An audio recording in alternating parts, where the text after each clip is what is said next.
क्या विरोध प्रदर्शन के नाम पर पुलिस बल प्रयोग कर सकती है? और क्या प्रदर्शनकारियों की हिंसा को भी नजरअंदाज किया जा सकता है? इन्हीं सवालों पर सुप्रीम कोर्ट की सख्त टिप्पणी ने आंदोलन, पुलिस कार्रवाई और संवैधानिक अधिकारों की बहस को एक नई दिशा दे दी है।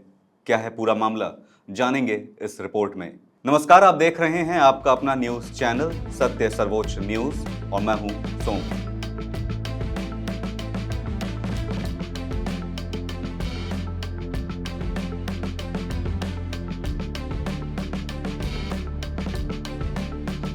नीट आंदोलन के दौरान पुलिस कार्रवाई को चुनौती देने वाली याचिका पर सोमवार को सुप्रीम कोर्ट में सुनवाई हुई। सुनवाई के दौरान भारत के मुख्य न्यायाधीश सूर्यकांत ने लाठीचार्ज पर सवाल उठाते हुए कहा कि बल प्रयोग पर जवाबदेही तय होनी चाहिए। साथ ही उन्होंने यह भी कहा कि प्रदर्शन के दौरान सभी पक्षों को अपने स्तर पर अनुशासन बनाए रखना भी अति आवश्यक है। गौरतलब है कि जंतर मंतर पर विरोध प्रदर्शन को लेकर सुप्रीम कोर्ट ने यह अहम टिप्पणी की है। कोर्ट ने साफ कहा कि शांतिपूर्ण प्रदर्शन करना हर नागरिक का संवैधानिक अधिकार है और इसे किसी भी स्थिति में नकारा नहीं जा सकता। मुख्य न्यायाधीश justice Suryakant, justice Joymalya Bagchi और जस्टिस वी मोहना की पीठ अलग अलग याचिकाओं पर सुनवाई कर रही थी।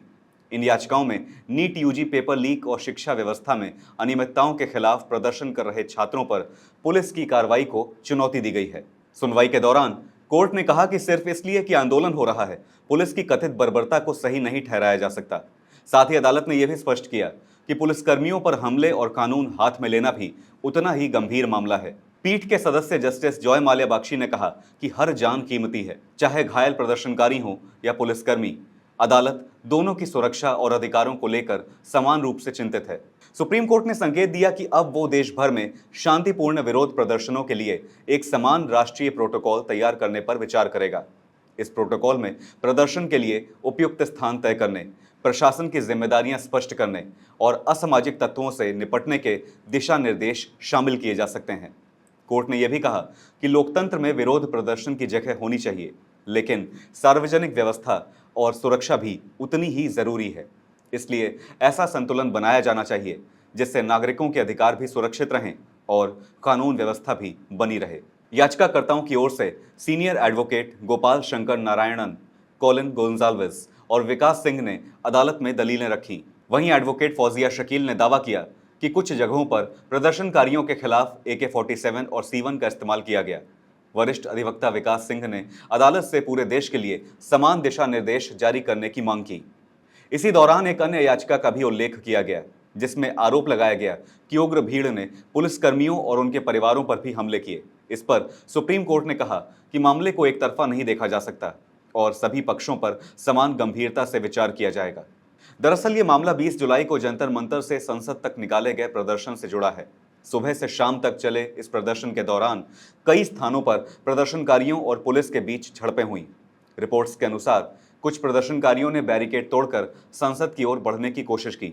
वो जंतर मंतर से संसद मार्ग, जनपथ चौराहा, वॉर मेमोरियल, कर्तव्य पथ और विजय चौक होते हुए संसद के नजदीक तक पहुंच गए। इस दौरान भीड़ ने संसद परिसर की ओर बढ़ने की भी कोशिश की।